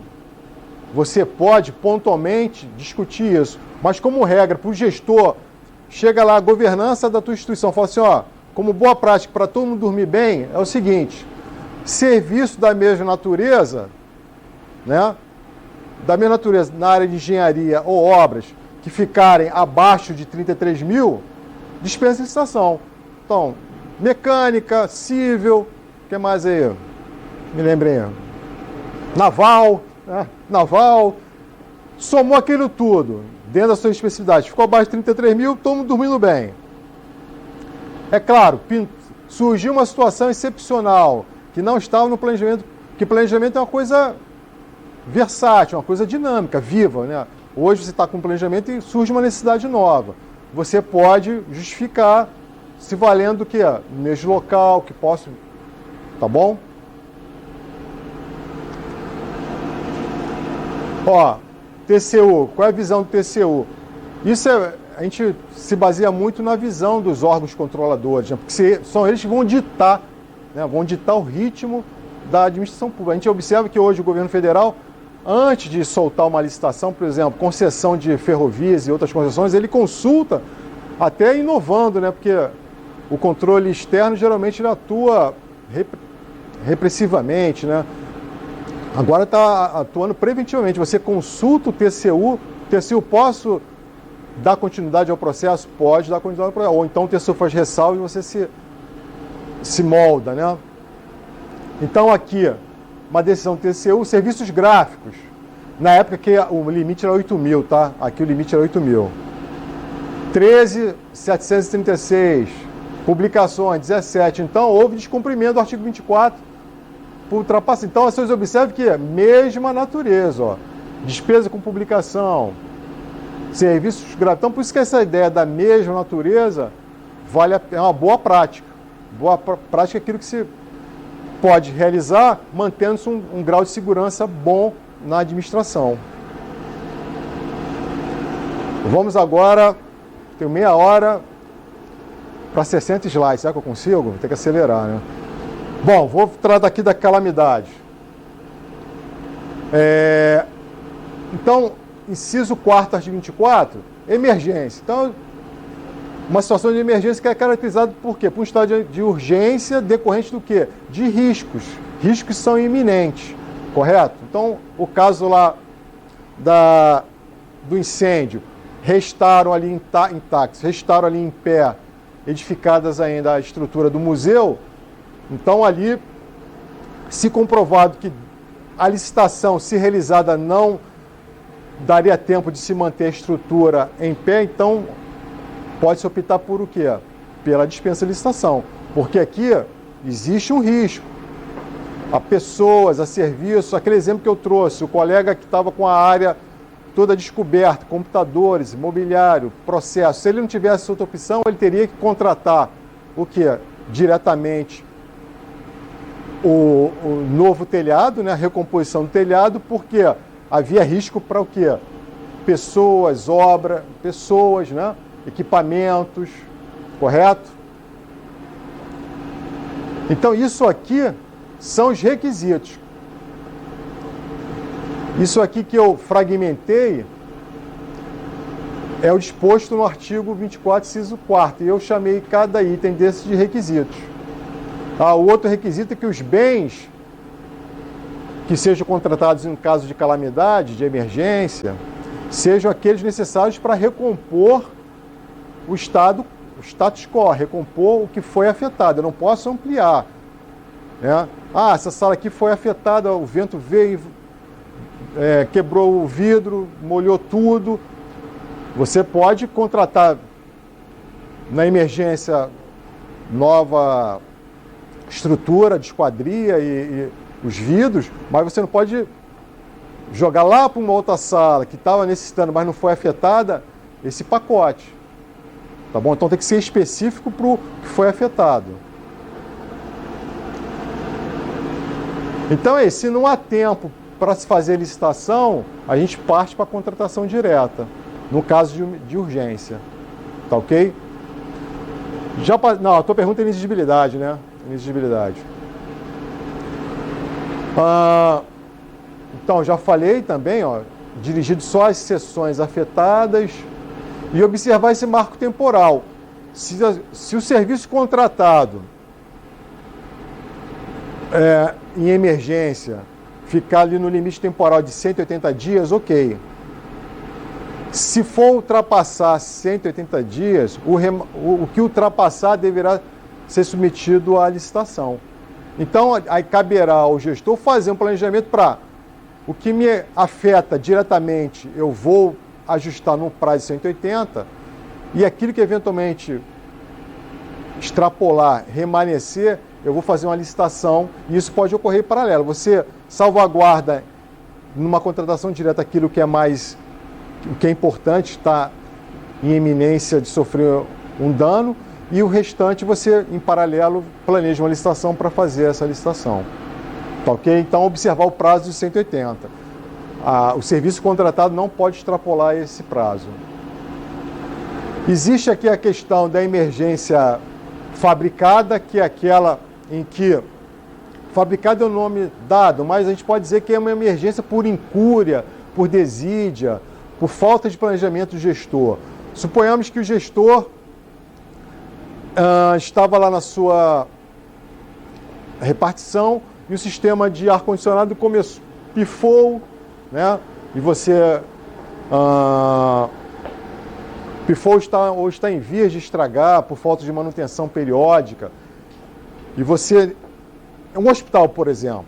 Um hospital, o ar-condicionado é imprescindível. Você não pode dispensar ar-condicionado. Digamos que o ar-condicionado está colapsando já. O sistema de refrigeração vai entrar em colapso. Aí chega o engenheiro e fala, ó, vai entrar em colapso.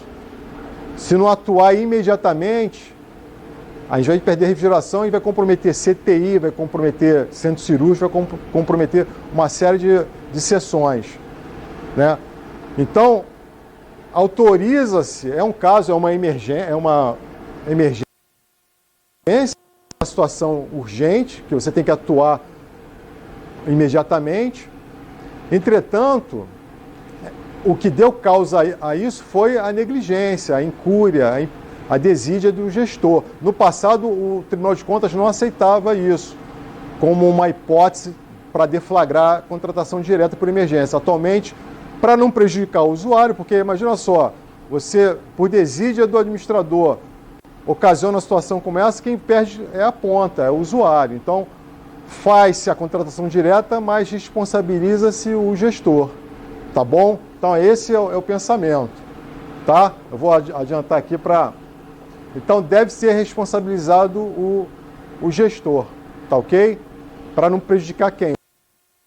O usuário. Tá?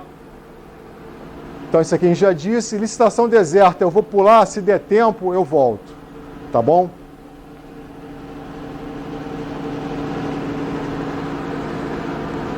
Então, uma outra... Então, a gente está tratando aqui de dispensas, as hipóteses de dispensa.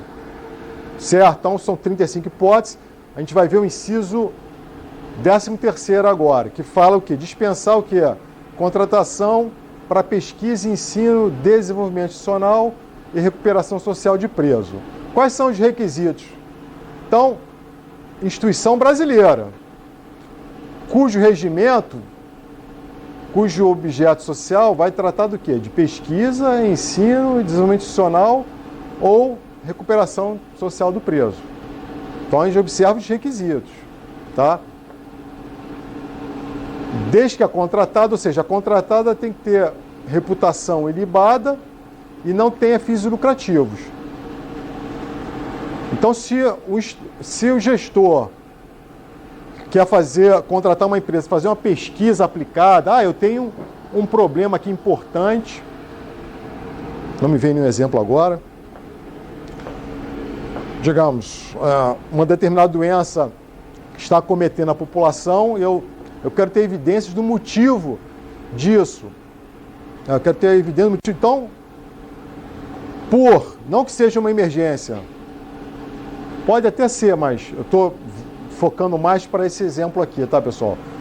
Então, se a empresa for brasileira e o objeto social dela for a pesquisa, e ela não tiver fins lucrativos, o órgão fica autorizado a contratá-la por dispensa de licitação. É claro, aí eu falo, o preço, como a Noemi lembrou muito bem, se preocupou muito bem, como a contratação direta é um regime simplificado de seleção do fornecedor e também do preço, todo cuidado é importante para se apurar o preço. Qual o preço que essa empresa faz nas pesquisas dela? A gente está falando de dispensa de licitação. Existem outras empresas que fazem dispensa de licitação. Eu posso fazer uma cotação, né? Por isso que é isonomia. Você lembra que eu falei, a isonomia é aplicada aqui. Eu tenho 3 empresas, 4, 5 empresas, né, com essas características aqui, brasileiras, sem fins lucrativos e que tratam de pesquisa e que tenham ali reputação ilibada. Eu vou chamar as 4, 5 empresas e me tragam propostas. Né? E a melhor proposta, a que se enquadre e que atenda a minha especificação, será a proposta que eu vou escolher. E eu posso cotejar esse preço com o preço que ela faz para outros clientes, etc. Mas, tá, Noemi, nesse aspecto aqui, é um exemplo bom. Então, e mostra o quê? Que aqui a gente tem um mercado, possivelmente, né, de empresas com esse perfil. Tá? E se só tivesse 2 empresas, mesma coisa, vamos chamar as 2 empresas. Né? E se tivesse só ela, aí a gente estaria na situação de quê? Ou essa situação ou da exclusividade. Aí você tem 2 hipóteses que podem ser empregadas, eu vejo assim. Então a súmula do TCU 250. É importante o nexo efetivo. Instituição brasileira, atividades previstas no estatuto dela. Então isso tudo o gestor diligente vai observar. Sem fins lucrativos, também está no estatuto, no contrato social, e a reputação ético-profissional. É como a comunidade percebe aquela empresa. Né? Como é que é o seu nome? Flávio, uma boa pergunta. É o chamado conceito jurídico indeterminado, é aberto, tem vários sentidos. Como a gente pode fazer para aferir isso? Mídia negativa, a empresa já foi envolvida em alguma mídia negativa, alguma situação de escândalo, ela participa dos fóruns, né, de pesquisa ou de desenvolvimento institucional, ou outro qual é? Pesquisa, ensino. É uma empresa que participa do fórum, ela tem a opinião dela sempre aceita no mercado, né? Ela está envolvida em alguma situação, como eu falei, mídia negativa. Há uma grande instituição, não sei se enquadra nesse caso, não sei se ela tem fins lucrativos, mas há uma grande instituição, né, que foi citada na delação, chamada de delação do Sérgio Cabral, recentemente. Né? Então, isso tudo, o gestor tem que aferir, ele tem que chegar, essa empresa tem reputação, na hora da motivação, ele vai motivar, instituição brasileira, ok, está ali estatuto, tem os registros, né? Tem registro da pessoa, agora esqueci o nome do registro, mas tem um registro específico para isso, né? A junta comercial é outro registro para associações, etc. Obrigado. Atividades estatutárias, sem fins lucrativos, aí ele vai pontuando cada aspecto desse, vai motivando. E isso tudo, né, tem que estar afim, né, tem que ter afinidade com o objeto contratado. Né? Então tem que ser o objeto que eu quero contratar uma pesquisa, eu quero contratar uma atividade de ensino, eu quero contratar uma atividade de desenvolvimento institucional. Flávio, atendi? Entendi. Dentro da... Foi possível, né? Ok, pessoal? Então, isso aqui é o tal do nexo causal que chamou o TCU. Então tem que ter relação da atividade estatutária com aquilo que eu quero. Bom? Jurisprudência. A identidade contratada deve comprovar que aquilo que será contratado não será terceirizado. Ela, por meios próprios, vai executar, para evitar a situação de intermediação. Né? Isso é muito comum, intermediação. Recentemente, foi deflagrada, foi ontem que eu escutei essa notícia. Aí vamos tratar de conflito de interesse, Lucas. Todo recurso público federal que prefeituras e ONGs recebem, e outros, é claro, eles ficam sujeitos aos princípios e às normas federais, aos princípios jurídicos, aos princípios da administração pública. Então, uma determinada ONG recebeu, em convênio, né, recebeu um montante de recursos federais para desenvolver uma determinada atividade. Sendo que, então, voltando àquela história do compliance, né, quando ela recebeu, não estou falando que seja esse só estou pegando carona, não vou nem mostrar para não confundir. Então, provavelmente, o by the book ali, a conformidade estava ok, então essa empresa pode assinar o convênio, vamos transferir o dinheiro para ela. Entretanto, na hora da execução do dinheiro, e aí tem que fazer o quê? Ela não vai fazer uma licitação nos moldes da Lei 8666, mas ela tem que chamar, para executar esses recursos, existem vários fornecedores, ela tem que fazer licitações realmente. Ela chama mais de 3 fornecedores e eles vão dar o preço, ela vai escolher o melhor preço. Então, esses princípios jurídicos são aplicados em casos como esse. Não à risca da Lei 866, mas algumas normas gerais, alguns aspectos da Lei 866 que dão integridade ao processo deverão ser aplicados. E nesse caso específico, os donos das empresas que receberam instituidores da organização não governamental. Então, presente conflito de interesse. Ele recebe dinheiro para desenvolver uma determinada atividade e as empresas dessas pessoas que instituíram a ONG é que recebiam dinheiro como contratados. Então, não pode. Então, teria que ver descarta essas empresas, não podiam participar do processo licitatório e chamar uma licitação, né, para atender essa situação. Isso, o nome é licitação, mas não com rigor da lei, mas com alguns princípios. 3 propostas, especificação técnica, direitinho, tá bom? Não sei nem porque eu falei isso, mas falei, né? Mas vamos lá. Então, por meios próprios, isso aqui que me veio, mas acabou não ficando muito... Mas tá bom, serviu de exemplo, né? Execução do objeto pactuado por meios próprios, ou seja, para evitar aquela situação de intermediação. Você tem um intermediário para... Não, a empresa que faz a pesquisa, que faz a atividade de ensino, ela tem que ter os meios para tal. Tá ok? A contratação de empresa para a organização de eventos constitui-se atividade meramente logística. Então, eu não posso... Vou fazer um grande evento, enquadrar um grande evento de divulgação, um seminário para divulgar ideias que estão sendo discutidas de interesse da sociedade. Eu não posso enquadrar essa contratação nesse dispositivo, porque tem ensino aí? Não tem ensino. É seminário, você não pode caracterizar como ensino. A gente vai ver o conceito de ensino depois. Pesquisa, não é pesquisa. Então, há uma distorção, né, do dispositivo para se contratar com mais facilidade atividade meramente logística, tá ok? Que não se insere no conceito de projeto de ensino, pesquisa e extensão.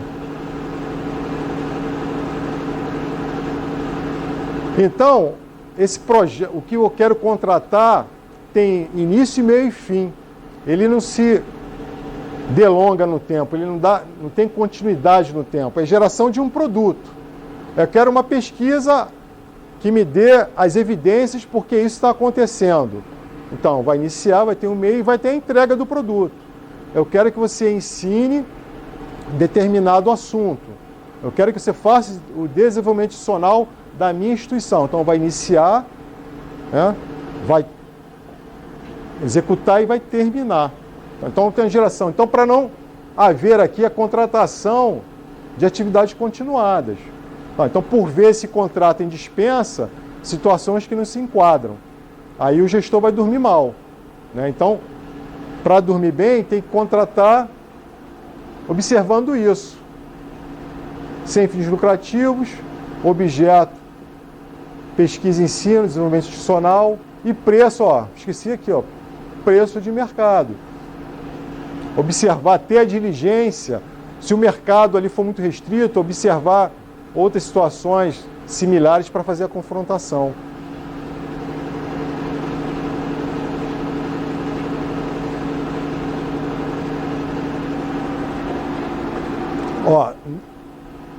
Não contratar a instituição que utiliza profissionais não integrantes de seus quadros. Intermediação de prestação de serviço. Então, acaba se caracterizando intermediação. A empresa se apresenta, né, como uma empresa brasileira, sem fins lucrativos, mas ela não tem corpo técnico. Ela não tem o profissional que vai realizar a pesquisa, nem vai ministrar o ensino.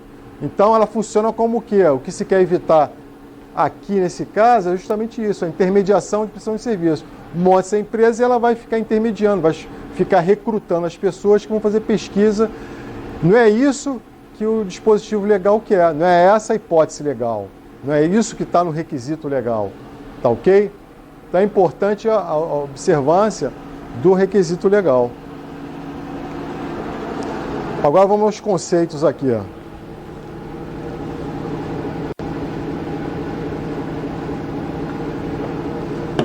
O desenvolvimento institucional é a melhoria mensurável da eficácia e da eficiência, né? Eficácia como conceito de atingir objetivos e eficiência como melhor emprego dos meios. As duas somadas a gente consegue efetividade. Contratação de projetos de apoio ao ensino, à pesquisa e desenvolvimento. Deixa eu ver aqui. Então, desenvolvimento institucional é esse, Pesquisa é pesquisa do novo, né? São evidências que eu não tenho, então eu quero alguma evidência nova, algum trabalho empírico, científico novo. Não a simples organização de dados pré-concebidos.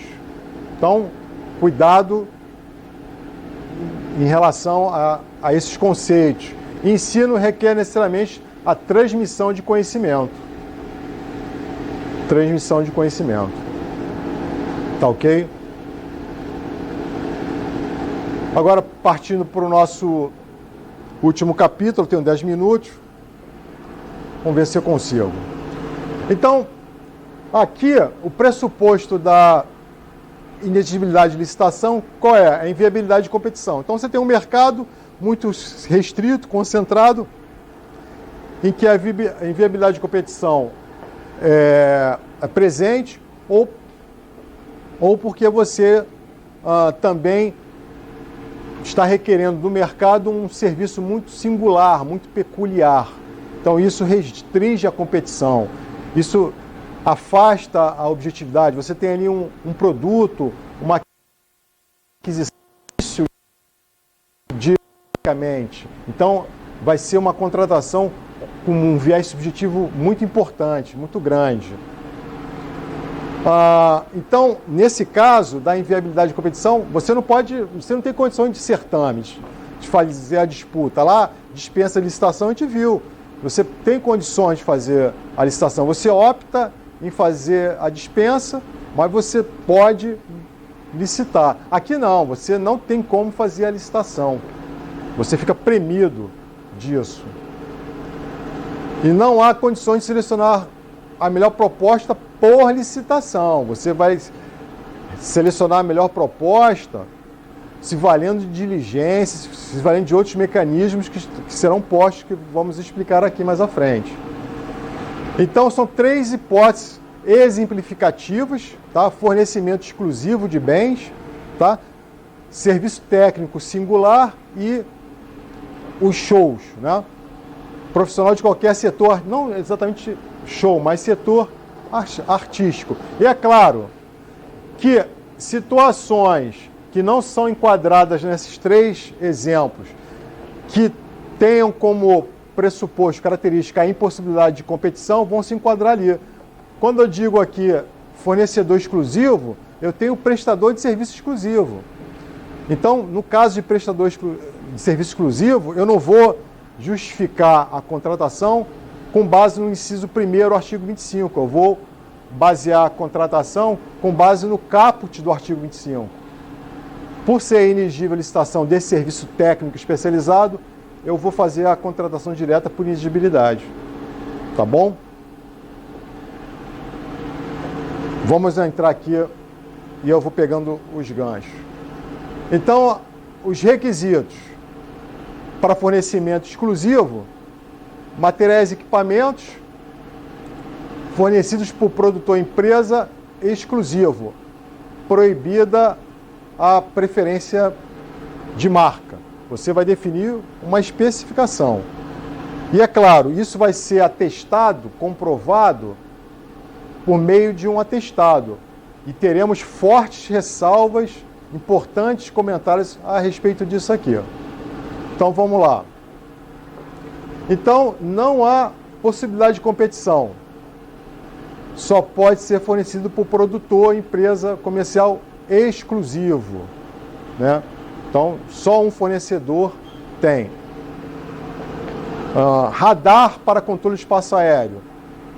Só um fornecedor tem. E como é que a gente vai comprovar que só esse fornecedor tem esse radar que eu quero? Por meio do atestado, mas só atestado é pouco, tá? Mas antes disso, vamos lá. Exclusividade no fornecimento mais a inviabilidade de competição igual à inexigibilidade, tá? Isso redunda nisso, que vai redundar nisso. Então, a apresentação de atestado é insuficiente para comprovar a exclusividade. Você exige a apresentação do atestado. Então, digamos que uma empresa A se apresente como a única fornecedora de um determinado produto, e isso está declarado num atestado trazido por ela, assinado por uma determinada associação. Entretanto, as associações, elas declaram aquilo que se apresenta. E existem várias associações. A gente tem o princípio constitucional da livre associação, né? Então, para se verificar realmente a exclusividade desse produto, é necessário que o gestor tome algumas providências. Consulte o fabricante, né? Fabricante, realmente essa empresa é a única fornecedora desse produto? Sim, beleza. Faça consulta no mercado, né? Consultar o mercado.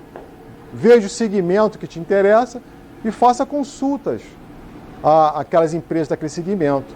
Então, a composição dessas informações vão atestar que a exclusividade é procedente. Tá ok? Então, é isso que o TCU apregoa. Ó, atestamos para os devidos fins, conforme consta em nossos registros. Então, aqui essa associação atestando que a empresa é constituída e tem exclusividade de uma determinada tecnologia. Aí vem a decisão. Não é possível afirmar, do que dele consta, que não há no Brasil empresa que possa prestar serviço de manutenção nos equipamentos de marca X. Então, aqui é o caso até de exclusividade de serviço. Seria fundamentado pelo caput do artigo 25, não seria pelo inciso 1º, tá bom? O atestado apenas declara o que se extrai dos registros da ABINE, e não com base em pesquisa de mercado. Então, é o que eu falei, o TCU entende como uma boa prática receber o atestado e comprovar, por meio de consulta ao mercado, se esse atestado procede, se não existe outro fabricante, outro fornecedor daquele produto. Então está aqui, ó. É dever do agente público atestar a veracidade da documentação. E como é que vai fazer isso? Chamamento público. Eu publico, né? Eu publico, ó, em jornal de grande circulação, Valor Econômico, é um jornal comercial, quero comprar determinado produto. Suas propostas ou fazer cadastramento, né? Consulta ao fabricante e outras possibilidades. Então, o gestor, nesse caso aqui, precisa ser diligente para testar a veracidade. Só a veracidade, só atestado colacionado ao processo é insuficiente. Tem que fazer essa diligência para testar se procede ou não. Aqui eu trago alguns exemplos de exclusividade, traz isso do manual, mas eu vou passar adiante isso. Aqui no caso, havia outros fornecedores que poderiam fornecer o produto, né? Ó, existem outros fornecedores da peça, então não é exclusividade. Então por isso que é bom, né, convém fazer a pesquisa no mercado. Serviço técnico singular. Você perguntou aqui mesmo, Lucas? Essa parte de singularidade, né? Então, para a contratação de serviços enumerados no artigo 13, de natureza singular. Singularidade significa o quê? É um conceito indeterminado, Flávio, como a gente já discutiu isso em outra ocasião. É um conceito indeterminado, com vários significados, mas que a gente pode trazer aqui a ideia de que é um serviço complexo, um serviço de uma certa especificidade, que vai trazer um resultado esperado, um resultado que é esperado, um resultado que vai trazer determinado fruto para a administração. Então, vocês observem que, para explicar, já foi um pouco subjetivo. E é essa a característica desse tipo de inexigibilidade, é a subjetividade justamente nisso aqui, na sua singularidade. Tá? O que eu quero comprar? Então, esse que eu quero comprar e sua singularidade vai estar muito relacionado ao quê? A confiança que eu tenho no prestador de serviço, no resultado que ele vem apresentando em outras situações ou situações similares, né? Então, um traço, eu quero contratar um arquiteto para desenvolver uma determinada área da minha cidade, e esse arquiteto tem que ter um determinado traço que só ele tem, né? Ou a equipe que faz a restauração dessas pinturas barrocas aqui no teto da minha igreja, só uma equipe consegue reproduzir a naturalidade, a originalidade dos seus traços. Então, é muito subjetivo, é o resultado que se espera, mas esse resultado já foi observado em outras ocasiões, né? Fala, Lupe.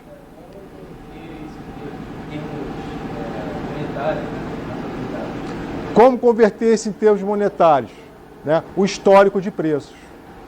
Né? Qual o histórico de preços dessas empresas? Com quaisquer órgãos, com órgãos públicos, privados, né? Então, aquela empresa faz esse serviço para outras instituições. Então, apresente para mim os preços contratados com as outras instituições. Né? Existem outras possibilidades, mas essa é uma que eu vislumbro. Né? É o histórico de preços praticados por ela com outros contratados, com outros contratantes, melhor dizendo. Tá bom? E a notória especialização, tratando da singularidade ainda. A súmula diz o quê? Ó, subjetividade insuscetível de ser medido por critérios objetivos. Aquele traço, aquela originalidade na pintura, é difícil denominação, especificação. aquele professor de natação, nosso filho, aquele que vai motivá-lo, aquele que tem um ambiente mais adequado. Empresa autorizada, só uma questão mais, sei lá, uma determinada máquina, e aí só tem uma empresa autorizada a executar aquele serviço. Como é que é o seu nome? Márcia, é o mesmo procedimento. O gestor recebe o atestado, aquela empresa é a única que faz a manutenção, certo? Mas ele depois checa no mercado. Ele faz um chamamento público, faz consultas diretas para empresas daquele segmento, se for bomba, por exemplo, alguma bomba, algum... Mas aí eu poderia, por exemplo, checar com o próprio fabricante. Com seria... eu acho que eu complementaria, entendeu? Só o fabricante eu acho pouco, acho que eu complementaria. Porque se o fabricante Não. Se você tiver confiante nessa informação, beleza. Porque, como eu falei, pessoal, contratações públicas está dentro de um mercado, né? Então é importante, isso foi legal da sua parte, Márcio, fazer essa pergunta. Aquele que trabalha nessa área tem que conhecer o mercado, aquele mercado. O meu mercado é concentrado, o meu mercado é pulverizado, até para poder fazer o desenho licitatório que ele pretende. Uma situação... Pessoal, posso avançar uns 10 minutinhos só?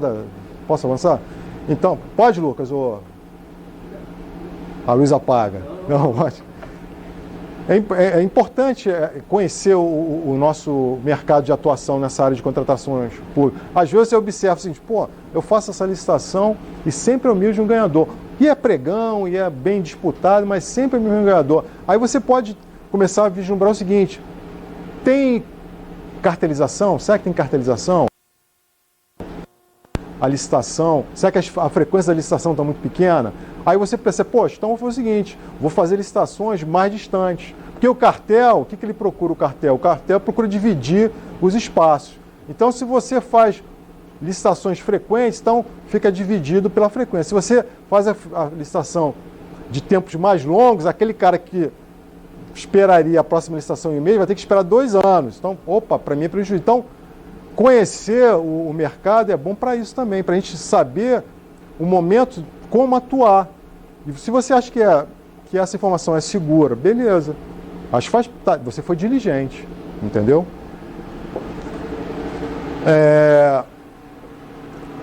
Então, os serviços técnicos estão listados aqui, tá bom? No artigo 13 da 8666. Então, a singularidade, a possibilidade de julgamento objetivo. Lembra que eu falei julgamento objetivo? Aqui fica difícil julgamento objetivo. Fica difícil. É o resultado que você quer, a confiança que te traz o prestador. E a notória especialização. Notória especialização é como a comunidade daquele segmento profissional enxerga aquele profissional. A participação desse profissional em fóruns, né? A produção acadêmica, a produção jornalística, né? A opinião pública dele, o quanto ela é importante. Então, tudo isso são dados que podem ser puxados para justificar uma notória especialização. Tá bom, pessoal? Valendo dessas manchetes, valendo de fora. O Lucas é o cara referência em contratações públicas no Rio de Janeiro. Então, é o Lucas, é o cara, é sabido, ele é sempre consultado, né?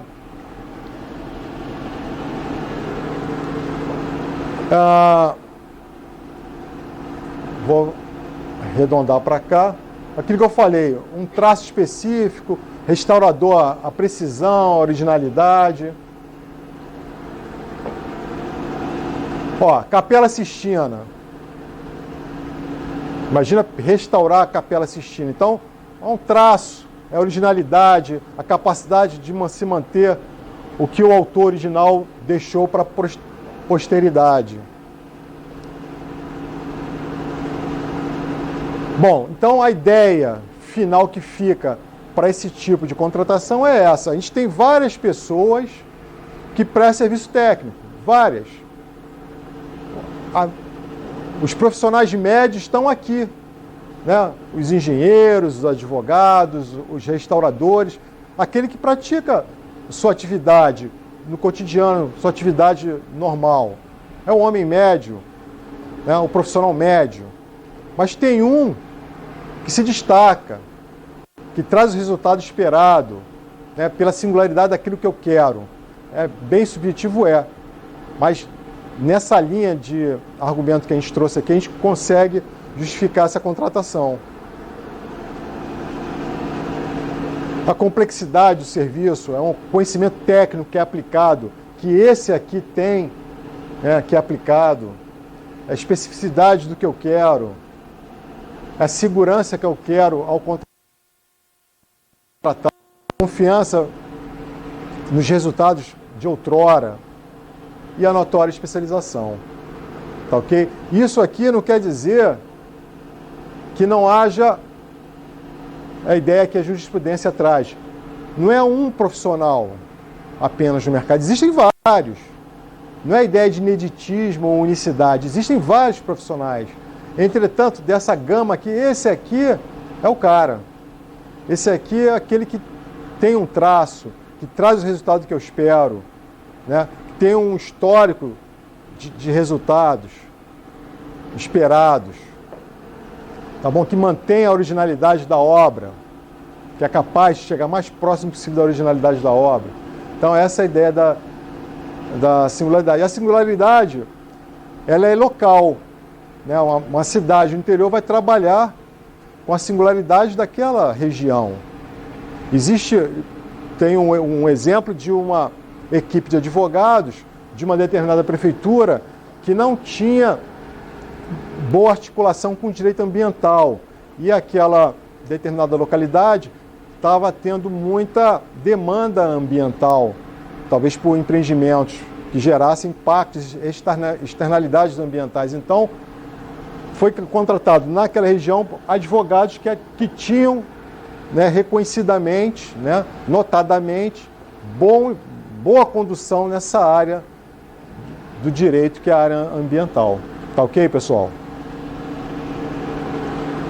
E o profissional artístico, do setor artístico, então, contratação de profissional de qualquer setor, tá ok? Diretamente ou através de empresário exclusivo, consagrado pela crítica, como o Flávio trouxe muito bem, é um conceito indeterminado, né, mas a gente consegue observar por dados do cotidiano aqueles que são realmente um destaque. Né? E isso também é regional, a mesma consideração vale. O interior, as localidades, nos rincões, tá ok? O que eu quero deixar bem claro aqui é a pedra no sapato. Então, a contratação, nesse caso, por elegibilidade, vai ser diretamente com o Paulo César, que é um cantor de hip hop famoso, destacado, né, Paulo? O Lucas, que é sertanejo, então eu vou encontrar um sertanejo e diretamente com eles. Ou então, o Luiz. O Luiz é o empresário dos dois. É empresário realmente, registrado